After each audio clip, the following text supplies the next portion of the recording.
Okay, go ahead. Hello, everyone. Welcome to our town hall this evening. I'm Molly Hughes, the mayor of Coopeville, and I am pleased to be able to participate this evening as the moderator of the town hall. Tonight, we will be getting an update on the status of Washington State Ferries and also have the opportunity to ask some questions of our panelists. Tonight, we have with us Senator Ron Muzal, Representative Dave Paul, and Representative Greg Gilday.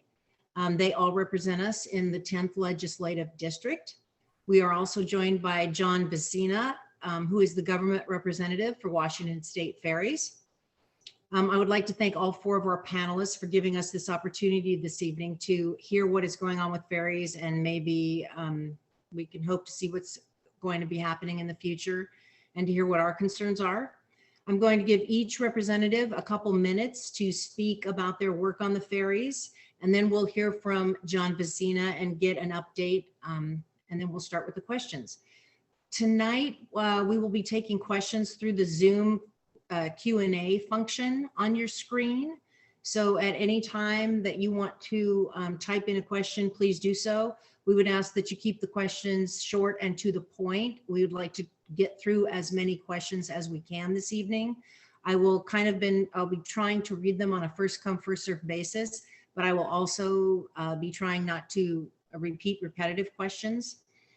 So with that, let's get started. The first panelist I would like to introduce tonight is Senator Ron Muzal. He is a fourth generation farmer on Whidbey Island, a graduate of WSU, and he has been involved in numerous industry associations, county boards, and commissions. He also served on North Whidbey Fire and Rescue for 20 years and as a fire commissioner for 11 years. Ron and his family own and operate a family farm on Whidbey Island, and they market local products to our community. He is the ranking member on the Senate Health and Long-Term Care Committee and also serves on the Ways and Means Committee and the Rules Committee. Senator, thank you for being with us this evening, and if you'd like to take a minute to address the group tonight, please do so. Thank you, Mayor. No, tonight is about listening to our constituency. I'm on the Ferry caucus.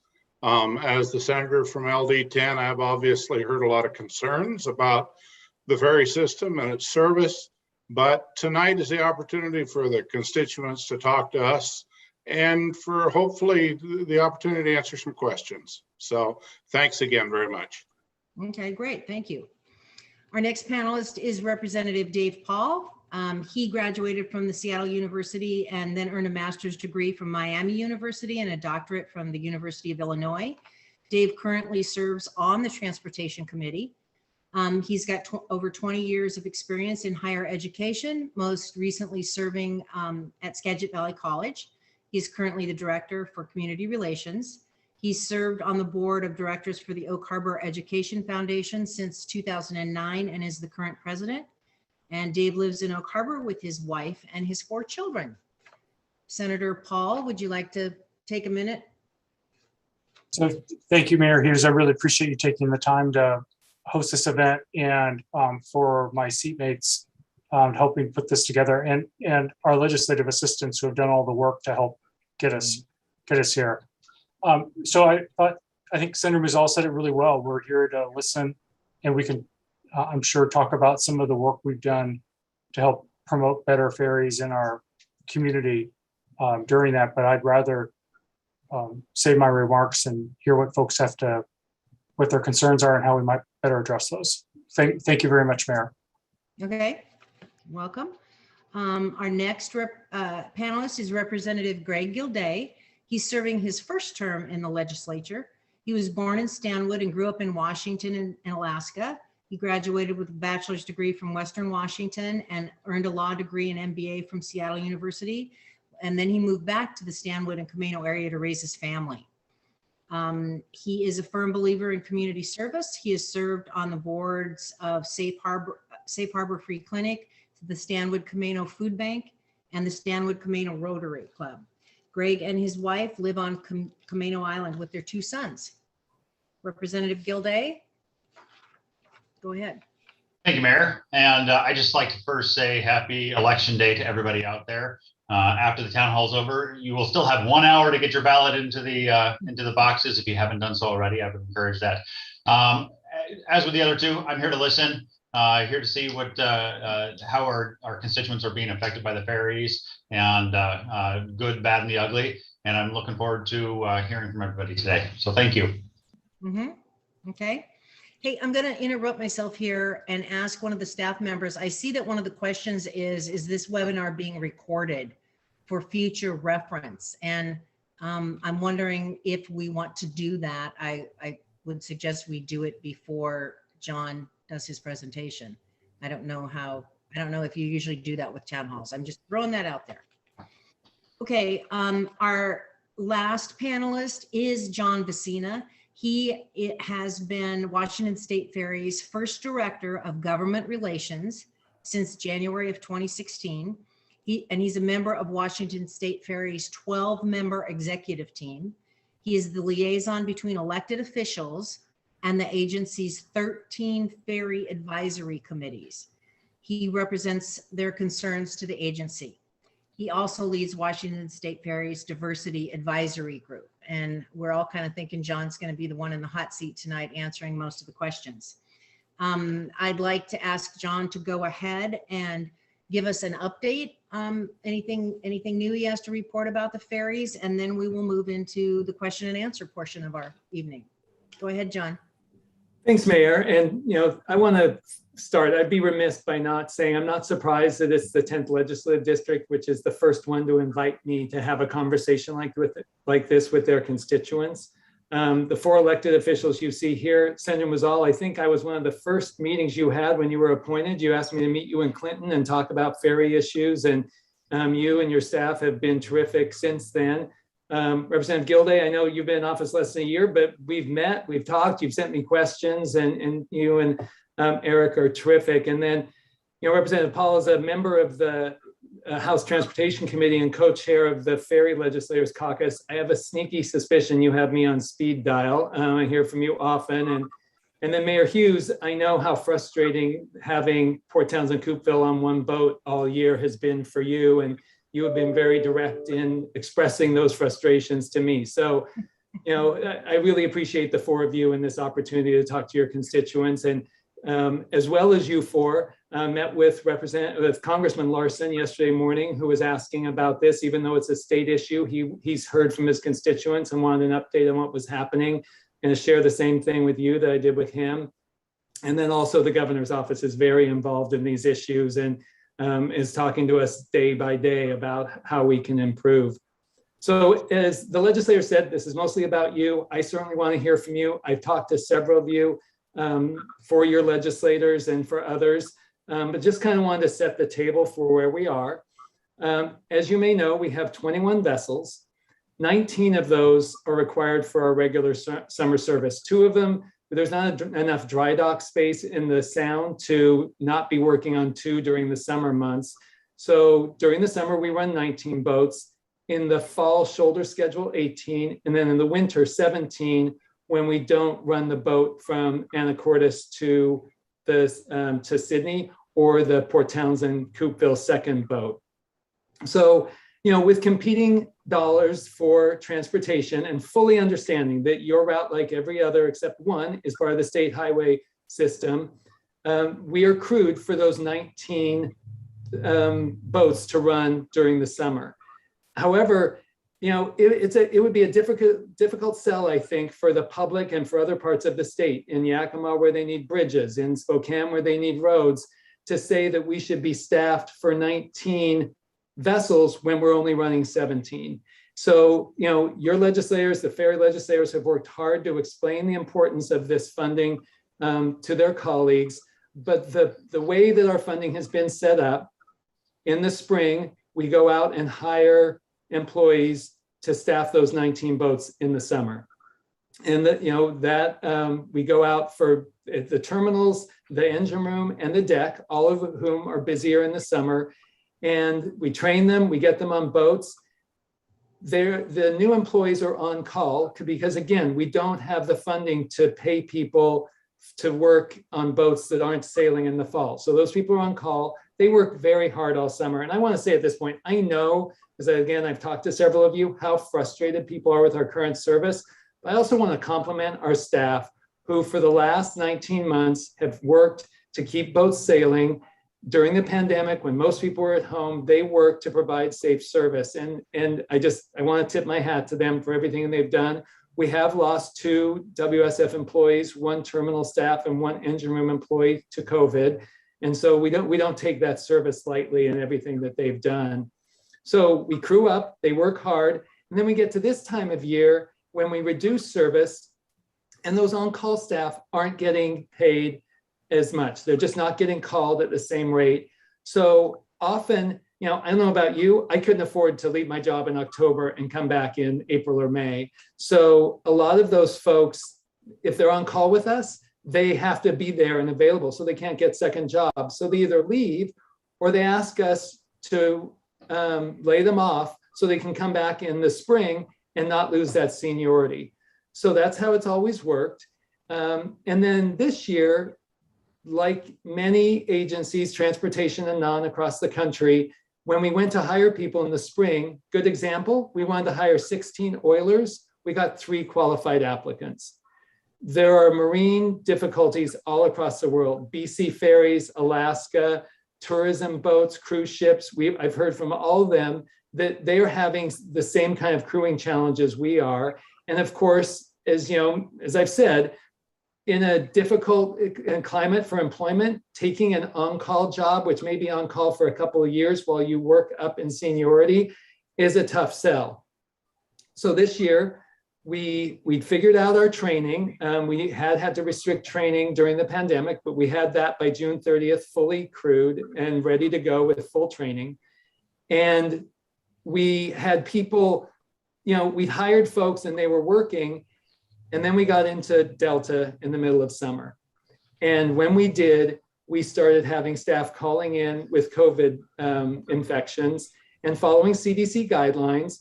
If you were vaccinated and around someone who had COVID, you did not have to quarantine. If you weren't, you did. So after having gone months, and we had said to our employees, because we lost our colleague Esther, who worked at the Seattle terminal early on in COVID, we had said, we will tell you when we have a positive case. We're not going to hide it. We want you to make educated decisions. We went weeks, if not months, without seeing any. And then this summer, we were having a couple every week. And that really impacted our ability to staff our boats. Then as we moved through fall, and that was continuing to be a problem, we had the governor's vaccine mandate. The governor talking to health officials and looking at every option, including testing daily or weekly, masks. They came to the conclusion that in order to get to where we needed to go, we needed a vaccine mandate, that none of those other options would get us to where we needed to go for our staff and the public to be safe. So as we moved to the mandate, and you all, I'm sure, are aware, we had people who were reluctant to verify the vaccine.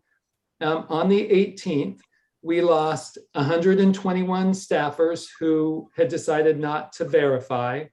And then another 11, 8 of those retired and told us that it was because of the mandate. 3 others retired without telling us. So those 133 people, it's about 7% of our 1,900 member staff. They are, however, overrepresented on our vessels. So it has made crewing difficult. As we saw what we were doing to our passengers and our customers, and we heard from a lot of you that reliable service was so important. And this day-to-day, we're doing 2 boats, we're doing 1 boat, just wasn't tenable. So seeing the mandate coming, already having trouble crewing, we decided to go to an alternative service schedule that we were confident we could crew every day, because we wanted to give you all the reliability that even if it was not great, lousy, you can put in your own adjective, I'm happy to hear them, service, that it was reliable service. So we went to that the week before the mandate. Just to give you some numbers, so since October 16th, when we went to this, we would have had 6,800 normal sailings on a fall schedule. With the alternative schedule, that dropped down to 4,810 sailings that were scheduled, so about 2,000 less. And we've been able to add through yesterday an additional 634. So the commitment we made was we're going to give you a schedule that we know we can meet, and then we're going to work every day to add service where we can. You know, obviously the Clinton-Mukilteo route is key. We know how important it is for, you know, I've talked to people going to chemotherapy appointments, people relying on tourists, people whose goods are delivered on our boats. So, you know, we have added that service where we can. You know, on-time performance has certainly dropped. And then ridership, last week we carried 63% of what we carried total before before COVID in 2019. We're about 72% of where we were in 2019 on vehicles and 45% of walk-ons. So, I'll end my filibuster with this because you know, let's be positive. This is where we are. What we also said with the alternative schedule is we need to talk to you about how we're going to build back. So one of the things we're looking at now, we know who we lost. Unlike a lot of agencies who are like, oh, we have 20 people and we need to hire 10, we have Coast Guard certifications we have to look at.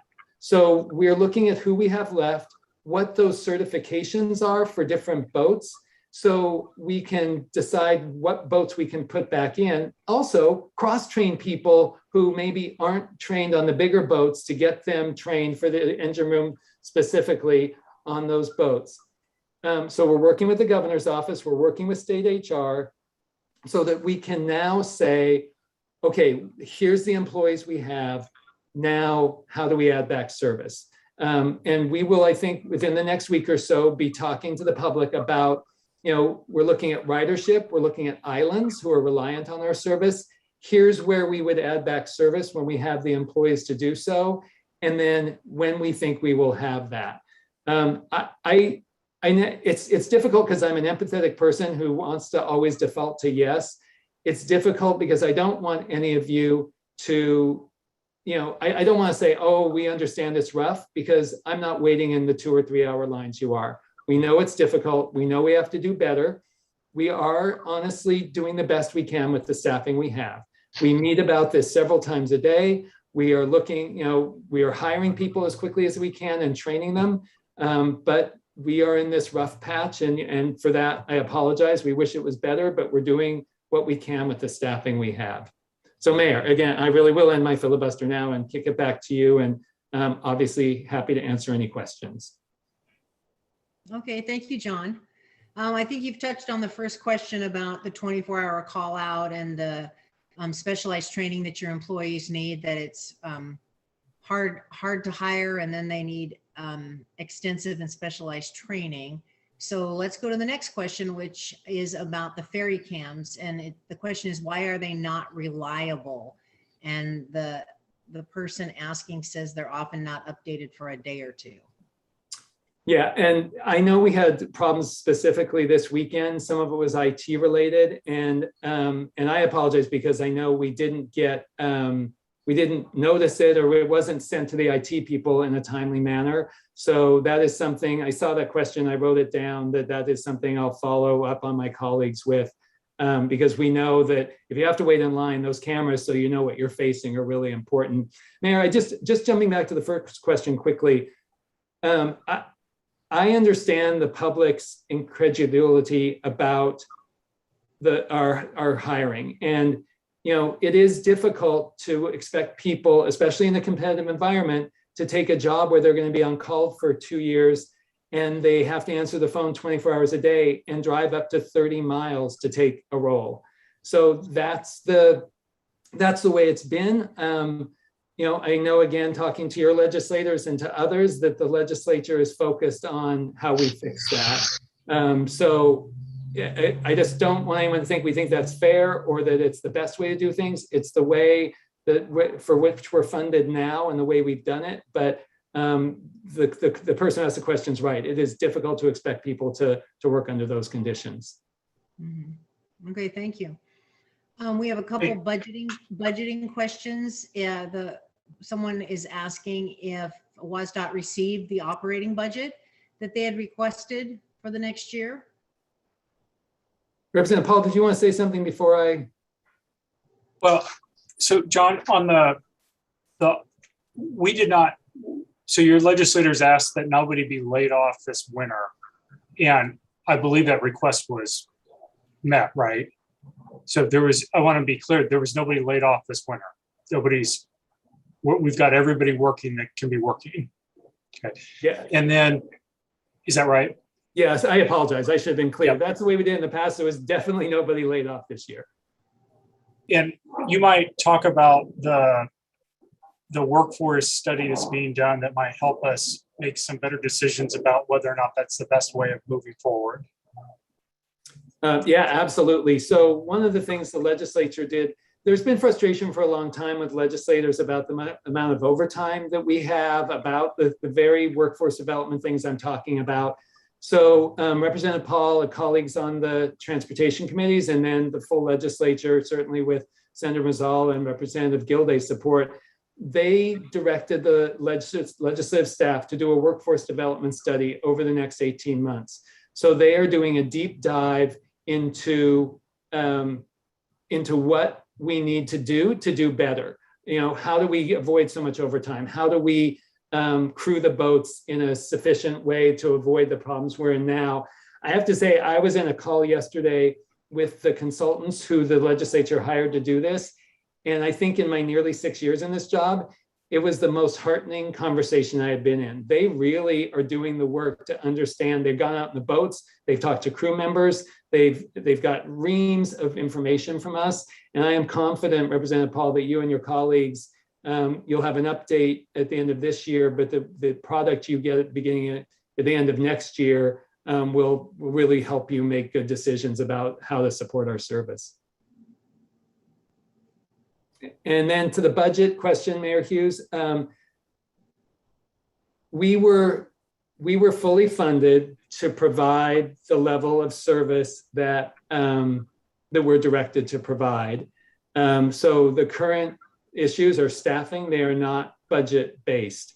You know, every year the governor submits a budget to the legislature, and then it is up to the legislature. You know, they never fund everything the governor asks for, and that sometimes they have different priorities. That is as the third branch of government, that is their role to fund us and other agencies at the level they believe best. So, you know, if the question is anything that's happening now because we didn't have the budget for it, that's absolutely not the case. Okay, great. And then the next kind of also budget question is, why doesn't the legislature fully fund the ferry system like other roadways or other forms of transportation? I can defer to Representative Paul, but I do want to say, so before 1999 and I-695, a Tim Eyman initiative, there was dedicated funding for the ferry system. When that went away, you know, those of you who were living on island or other places served by ferries then, fares went up, service was reduced. It was a big hit to WSF and funding. We didn't build a new boat between 2000 and 2010. You know, legislators who were representing your route then and others worked hard to build boats and to get us back, but it was a difficult time. So, you know, I know that the legislature is talking about different possible revenue packages. I think they work very hard with the money they have just to fund us. Just one thing, and you can look on our website. Unlike most transportation agencies, 75 to 80% of our operating costs are paid for by our passengers. On our website, it shows percentages based on route, if you're interested in how much your route contributes. That means that the state pays the other 25% of the operating costs and nearly 100% of the capital costs. So if you're thinking about new vessels, which may be, you know, we don't know yet, but maybe in the $200 million range, legislature has approved a contract to extend to build 5 new Olympic class vessels. They funded most of the first one. If you're looking at $200 million range or less, that's $1 billion just for new ferries. And then if you talk about staffing and our dispatch center and training and other issues, it is a big budget item. Having said that, the legislature has been very direct in the level of service they expect us to provide.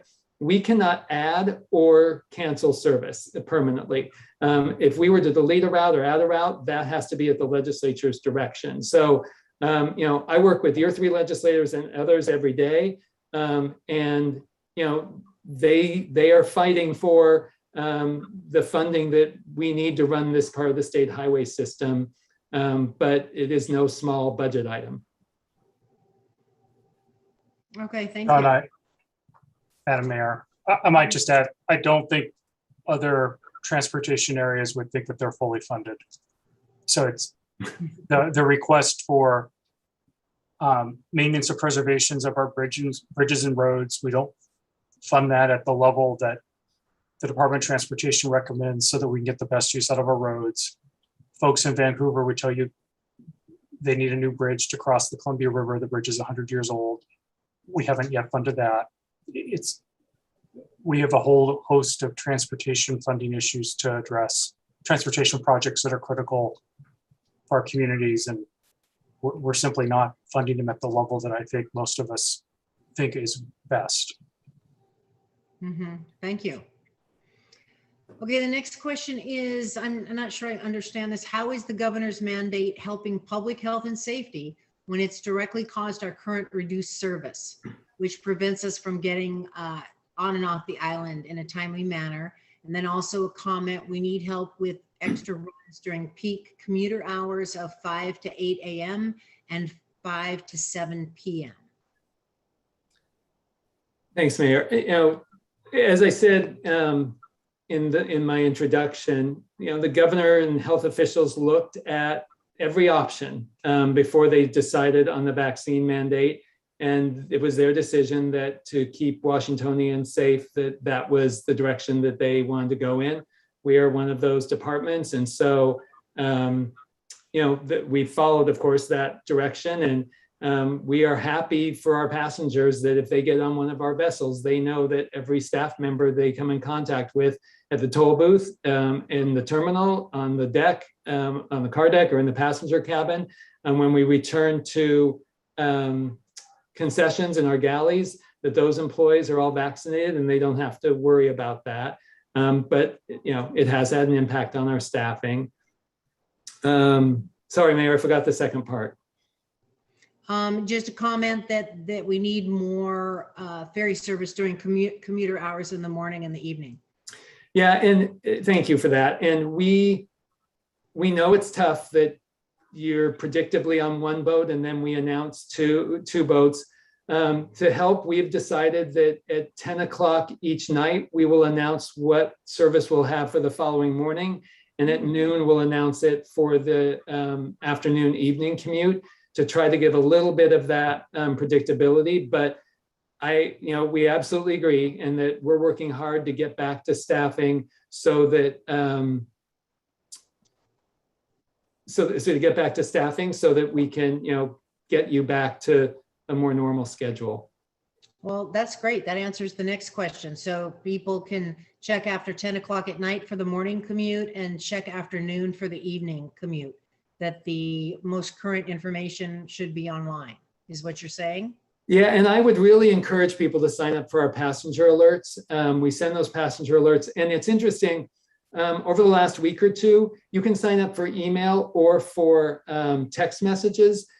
Email is more reliable, it seems. I received one yesterday on the 1st about service on the 31st, and when I went to customer service, it was something that had gone out the day before, and it just hadn't been delivered to my text until yesterday. In the emails, you get a link that describes what's happening. So, I'm sure most of you are subscribed to our passenger alerts for your route, but I would just encourage you, if helpful, to sign up for email and not just text. Okay, thank you. I think this next question is about accommodations for vaccines. I believe it says some entities in the state have offered accommodations to state employees, some like school teachers, EMTs, firefighters, and nurses. why have no accommodations been granted to Washington State Ferry workers? So like all those agencies, at the governor's direction, we allowed for medical or religious exemptions. There was a process where my colleagues could go through to request those. And then after that was done, however, we had to look at whether we could accommodate them in the job that they were in.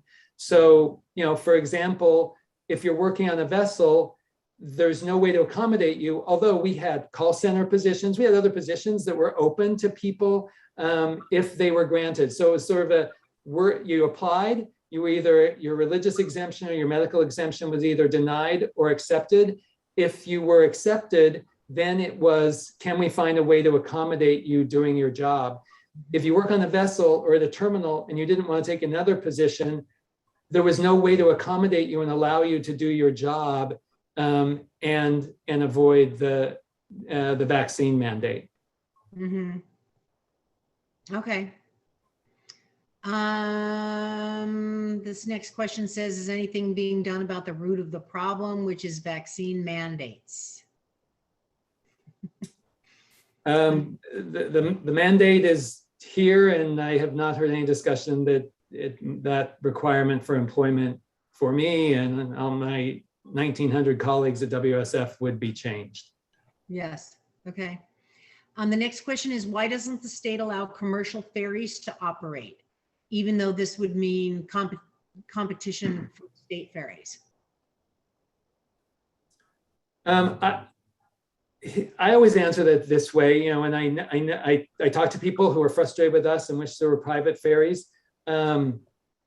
That, you know, the legislature, the governor could certainly move toward private ferries. And as you may know, WSF is not allowed to run passenger only ferries. So there are counties who have decided to run passenger only ferries. Kitsap and King County run them from West Seattle, from Bremerton, Kingston, and Southworth. And so, that's great. They just complement our service and they have that walk-on capability. And I know that folks in Island County, you know, your port commissioners in South Whidbey and others are talking about that. The one caution I always say is that, you know, if we were to be privatized, for-profit groups need to make money. And, you know, I assume that the service they would provide would be during those busy morning and evening commute times. They would, you know, as I said, 75% of our operations are paid for by our customers, but a commercial entity would presumably have to make 100% of its capital and operating costs from passengers. So, you know, again, it's certainly an option, but I think it would be challenging for island residents with the service that they were provided that revolved around profit rather than a state highway service. Thank you. The next question asks if you could talk a little bit about how you're prioritizing the return to service. This person is particularly concerned about the randomness and the last minute nature of the temporary service restoration on the Mukilteo-Clinton route. So, as I said in my intro, and I hope that soon we will, you know, we have a service restoration team looking at who we have left and then how we'll add back service. We will look at islands, obviously, who are reliant on us for medical care, for getting to and from work, for other important appointments, seeing family. And so we will announce, you know, here's the order in which we'll do it. Ridership is certainly one of those metrics. You know, we know how busy your route is and how challenging it is for island residents to get to and from their appointments. So, so basically, ridership and you know the impact of the service cut. You know, for example, Seattle Bremerton route, we had them on one boat service since the day after Labor Day. You know, it's an important route, certainly getting Navy workers back and forth, but knowing that we couldn't crew our entire schedule and looking at their ridership, we reduced them to one boat service. So, you know, those are the kind of metrics we'll be looking at as we see, you know, work hard to restore service when we have the staffing. Okay, thank you. The next question asks about the 13 advisory groups that I mentioned in your introduction. They're asking why there are 13 advisory groups. Seems like a lot. So by state statute, we have, there are ferry advisory committees in most, at most terminal sites. There are people who live near the terminals, who ride our boats all the time.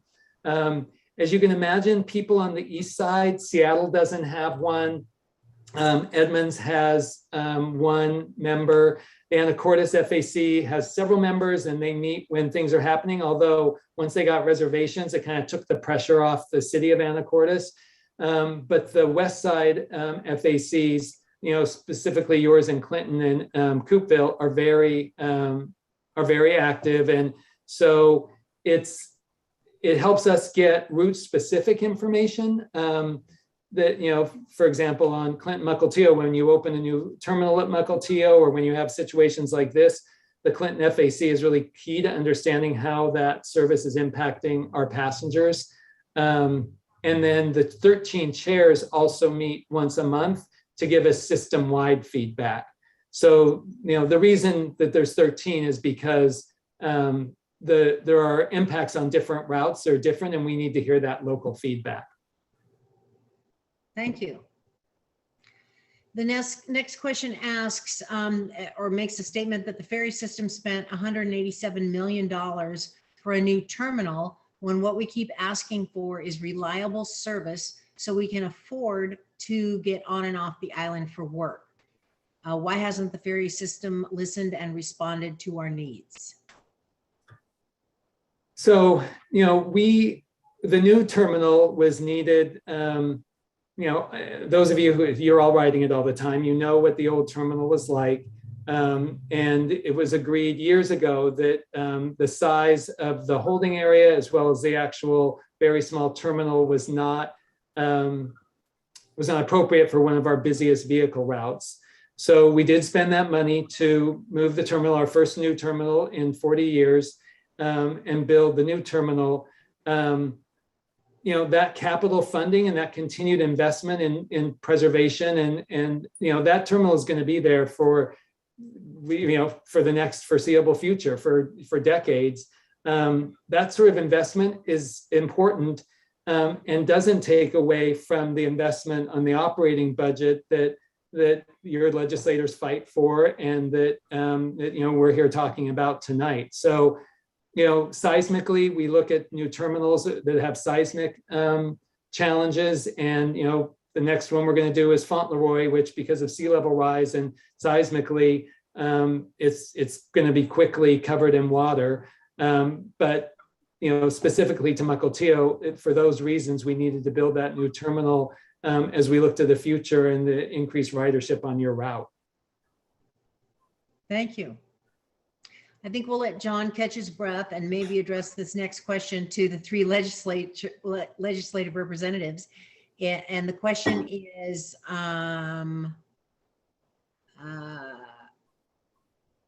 will the legislators continue to support a vaccine mandate for state workers, including the ferry workers, even though a number of the workers are against the mandate? Do any of the three of you have any comments about that? Well, I can just jump in there real quick. Okay. That I've never supported the statewide mandate for state workers, and that's not, I'm not anti-vaccine. I haven't hidden the fact that I got vaccinated at the beginning of last summer, so I'm not anti-vaccine. I just think it should be left to a personal choice, and so no, I wouldn't support the continuation of the state mandate. Okay, thank you.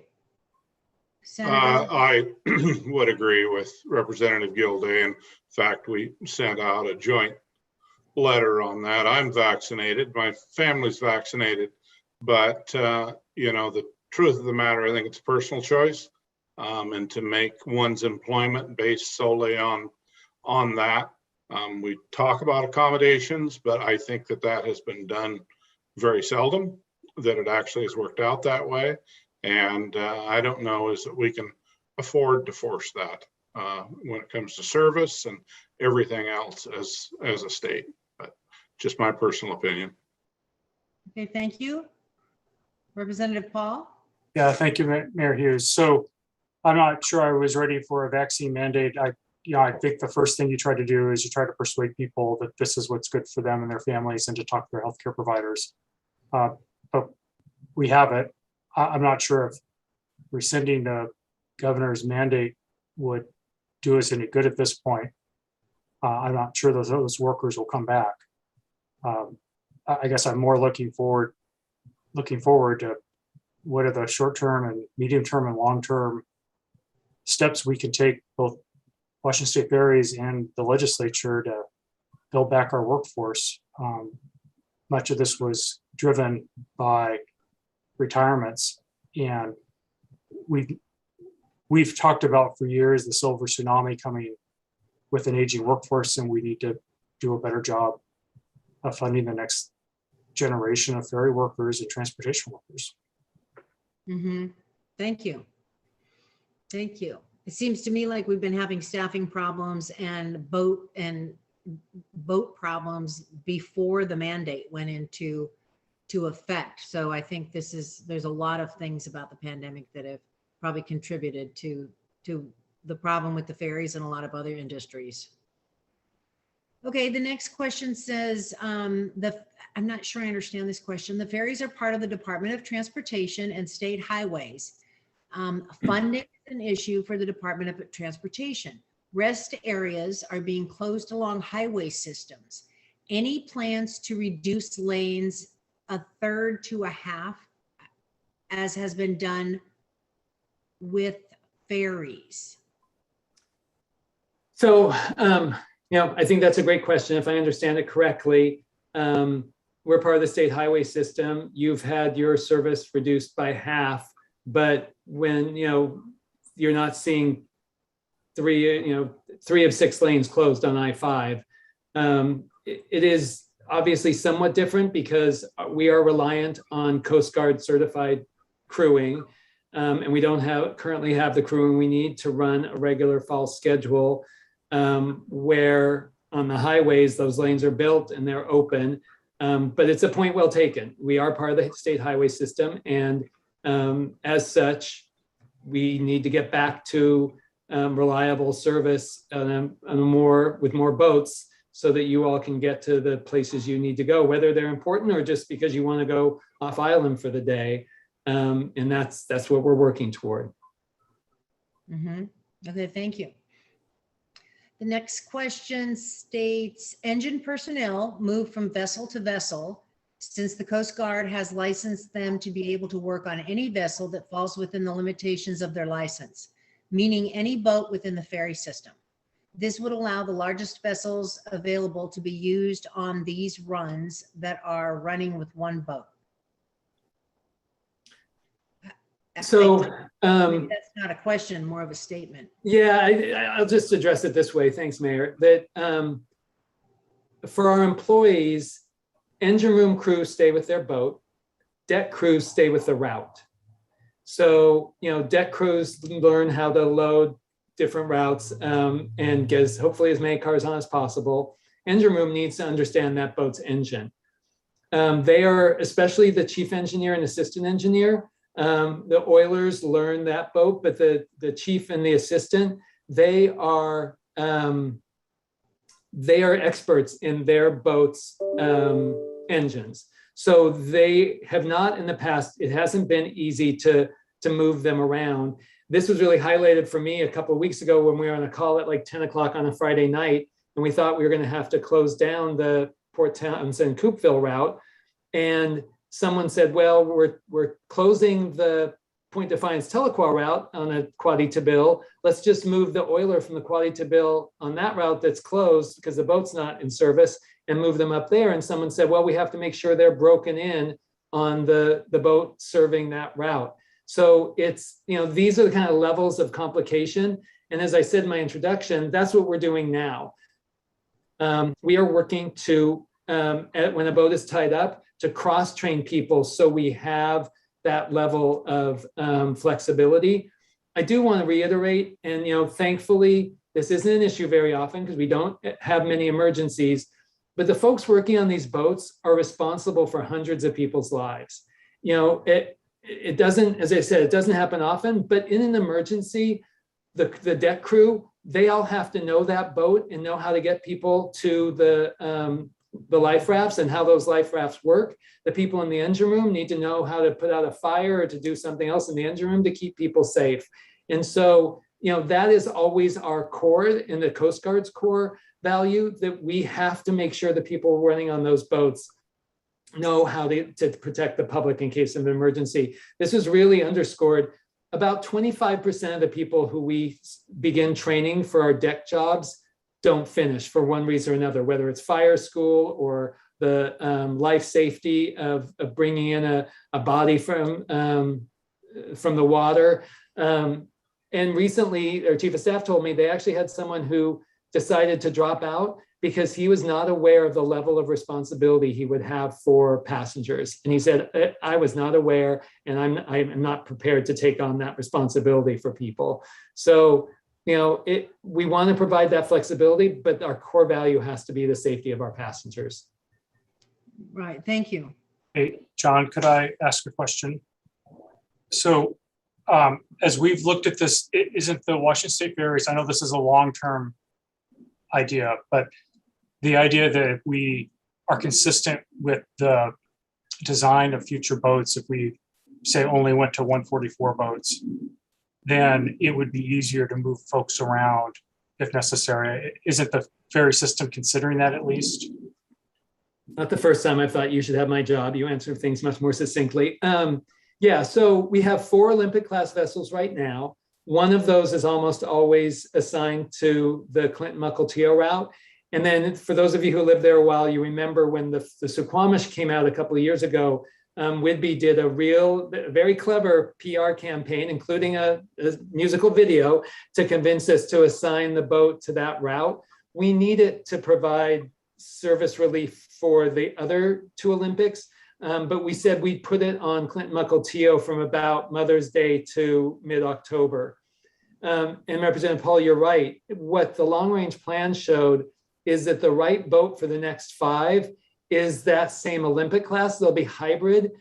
So the engine room people will have to learn a different type of engine, but they are the right size. And honestly, as we look at replacing the Issaquah class, the next level of boat, the 124s, we had thought that they wouldn't probably work like on the Triangle route, but we had to put one on the Triangle route because we didn't have any other boats last year, and it worked. So that redundancy you're talking about of building the similar class boat, training people to run those boats so that we can move them around will obviously help in situations like this.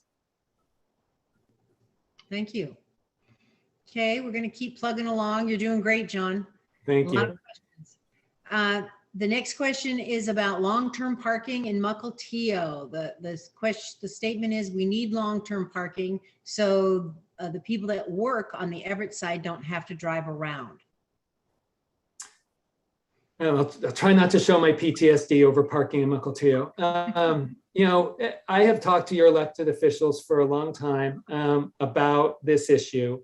When we built the new terminal, it was decided that we would not have parking there. Parking is not really a WSDOT core function, but everyone understands that in situations like today, I know some of you are probably paying people in Mukilteo to park in their driveways, or you found other ways around this.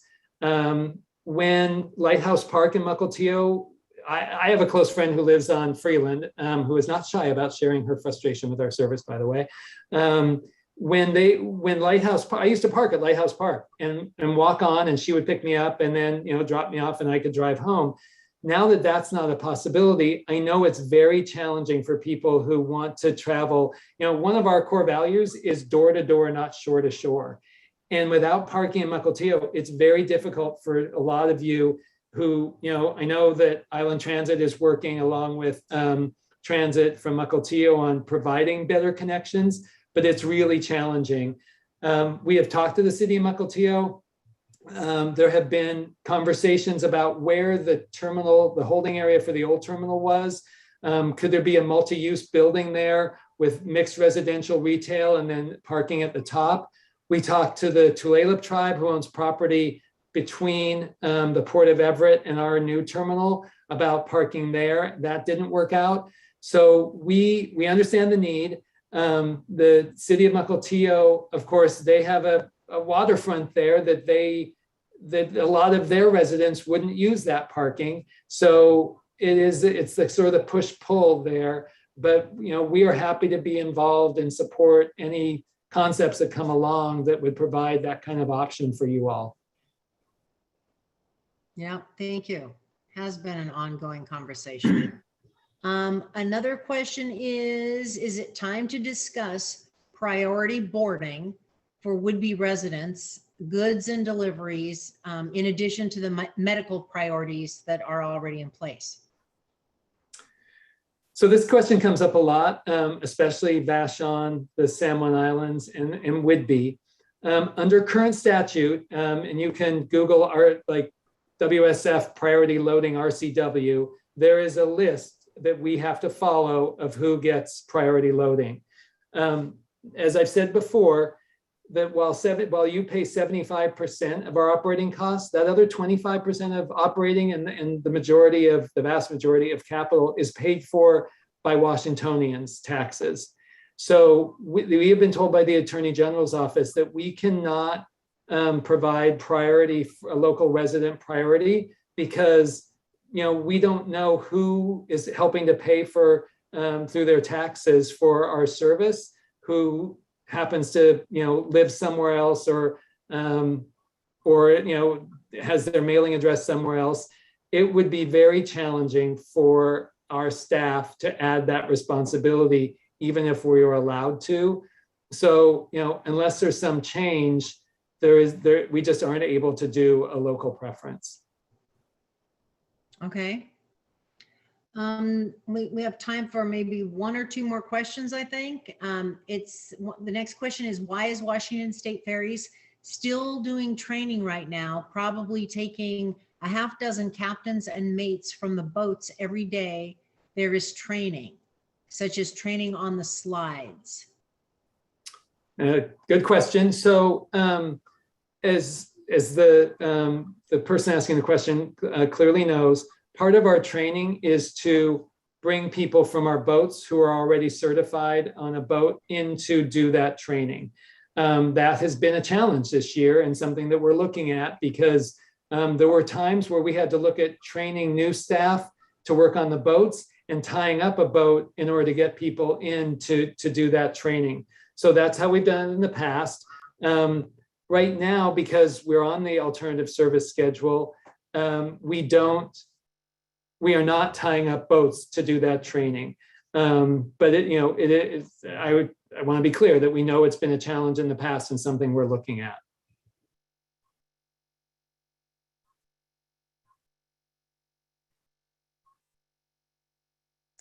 Madam Mayor, you're muted.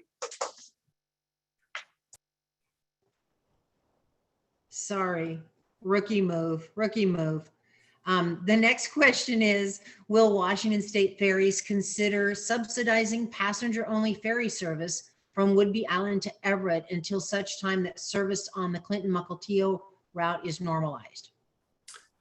As I said a little while ago, and I'll answer the direct question, we are specifically barred by RCW from providing passenger-only service, and we don't have the funding authority to give funding to a local entity to provide that or other services.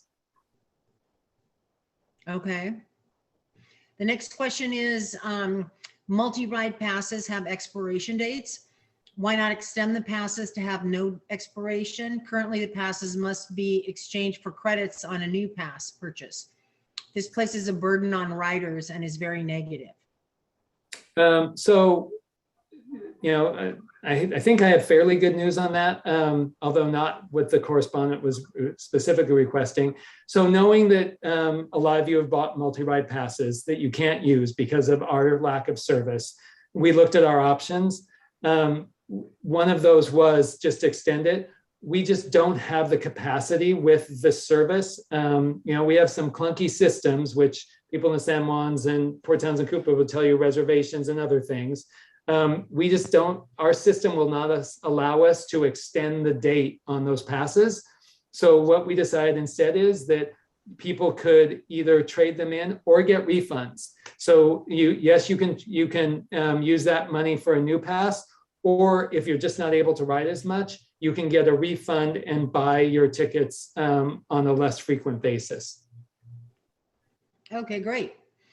The next two questions are again about communication, especially right now when things are changing every day. You may have already addressed this with your midnight and your 10 o'clock and noon new timelines for information, but it says that specifically that the texts, the apps, the emails, the cameras, nothing is aligned. So if you want reliable information, you have to check them all. This is difficult in the early morning or when you're trying to get the news coming home. So maybe is there one of those forms of communication, John, that is the most reliable and the most up to date that you can suggest for people? I really think the passenger alerts. So we have web agents who are working all the time to update. They go home at 10:30 at night. I'm not sure what time they start in the morning. It's early. And they work to put this information out. When they are not there, information that the watch supervisors who work all night put out or auto tweeted. So, or auto alerted. So my suggestion, as I said earlier, is you sign up for our email alerts. I think those are the most reliable. And then for those of you who are on social media, we work hard to make sure Twitter is sending out accurate information as well. But I really appreciate the comment, and I will, nothing is perfect right now. I'd be the first to admit that, but my colleagues in customer service are working hard to provide good information. And, that list that you just said that aren't coordinated, I will definitely have that conversation with them. Okay, great.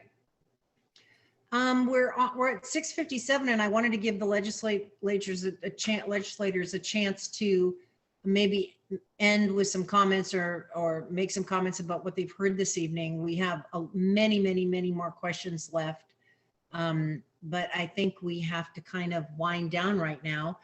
Would the three legislators like to make any closing comments for us? Senator, would you like to go first? Sure. Thank you, Mayor. Couple of things. One, I met with the contractor for the next 4 Olympic class ferries yesterday. We're on schedule largely, and they're working on getting all of the contracting together. So our plan for at least the next 4 is largely on schedule. First, as John mentioned, is largely funded. We will fund those as we move along here. Building a ferry is a fairly intricate affair, as you can well imagine. 2, the staffing in the ferry system, this has been an ongoing problem. And I think Representative Paul mentioned that. This isn't just a matter of going down to the day labor and hauling some people out and having qualified to work on a ferry. This has been an ongoing problem. It's been exacerbated by the pandemic. Not solely. I received a letter the other day that, was trying to make it sound like it was only a mandate problem and it was only those of us who weren't supporting the mandate that caused the problem. This goes back 4 years. It's certainly been complicated by the pandemic, certainly been complicated by the mandate, but the reality is this has been an ongoing problem.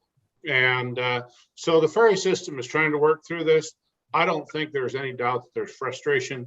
I don't think there's any doubt that the ferry system has fallen short, but I also don't think there's any doubt that the ferry system is working overtime to remedy it, but it isn't going to be solved in the next 48 hours. So as legislators, we go back into session in January. We're going to have a ferry caucus meeting this Friday evening, late afternoon. We're certainly paying attention to this. We're certainly doing everything from our part that we can do to see that the situation is remedied. But there are a lot of things out of our control as well. Thank you all for attending this evening. Thank you, Mayor, for being here. Thank you, John, for taking the the questions tonight. Obviously, you're the expert in this situation. We're just lowly legislators. Thank you. Thank you, Senator. Representative Gilday, would you like to say anything to the people here tonight? First up, I'd just like to thank everybody for coming. Thank you, Mayor Hughes, for moderating tonight. And thank you, John. I think you knew you were going to be taking some pointed questions tonight, and I think you handled it yourself admirably. Like the senator said, this is going to be a problem that it's been a problem a long time in the making, and it's going to take a while to get out of it. Just know that we are down there working hard in order to get these problems remedied. I know we only had an hour tonight, and there are lots and lots of questions. I see 84 on my questions and answer box. So we obviously didn't get to everything, but please continue to contact our offices. We'll get answers for you. We'll tell you what we think. If we need to get a hold of John at Ferries, he's very responsive to all of us when we send him questions. And if he doesn't know, he goes and gets the answers for us. So please continue to stay in contact with us. Thank you. Thank you. Representative Paul, would you like to say a few words? Thank you, Madam Mayor, and thanks to everybody who came tonight. I think it's helpful. I hope it's helpful for everybody to see the scope of the questions that were asked tonight. And we have received so many of these individually. I think it's helpful to see what other folks are thinking about. I'd like to thank John, not only for coming tonight, but many of you have reached out to John, or you've reached out to one of us, and then we brought in John. And some of your ideas over the summer and fall, John's worked with the Ferry staff to help implement those. As Senator Muzal said, we've got, first we need to build more boats. And it's pretty simple math. If we need 23 ferries to run at the service levels that we currently have, we only have 21 right now. And we're going to need to build a boat after we get through these first 4. The math works out to be about a boat every other year or so. And that's critically important for our community so that you have boats being replaced on a regular basis, so we're not in this mess again with not having enough boats to actually get folks where they need to go. And we're going to continue to work on making sure that our local contractors have a fair shake in some of those family wage jobs that are going to be used to build those boats. And the 3 of us are working on that to make sure that the contractor will give our subcontractors on our island and in our neighborhood a fair shake. And lastly, on the service, we knew we had some medium and long-term issues to deal with. Those have become more immediate. And the pandemic is frustrating at so many levels, but John and I were working on trying to connect college students and recent high school graduates prior to COVID to ferry jobs, and we had to put that on hold. We'll continue. I've asked the governor and I've asked the ferry staff to give us short-term and long-term and medium-term solutions so that we can get those immediately. The short-term ones in place now, and the medium ones we can work on in January when we're back in session. But I truly appreciate your attendance tonight and the civic dialogue about what are your priorities and what we can do to help fix those. Mm-hmm. Thanks to everybody. Thank you, Madam Mayor. All right, thank you, everybody. I myself, along with all our 3 of our 10th district representatives, I want to thank you all for taking an hour out of your evening tonight. John, you are a rock star. You did great. We got through a lot of questions, but we can all see that there was a lot of questions that we couldn't get to tonight. So I'd really encourage you all to contact your representative's office and let them know your ideas and your concerns and your questions, and they or their staff, and also contact John. They really do get back to you right away. May not be the answer you want, but they get back to you. John, did you want to say something in closing? I just put in, thank you, Mayor, and thanks to the 3 legislators. I put in the chat a link to our customer service department. So, I know that there's questions we did get answered. So that's a terrific group of people who work hard to answer those, and I'm happy to work with them on, I'll tell them that I've done this to them, and, we'll get back to you on things. Oh, that's great.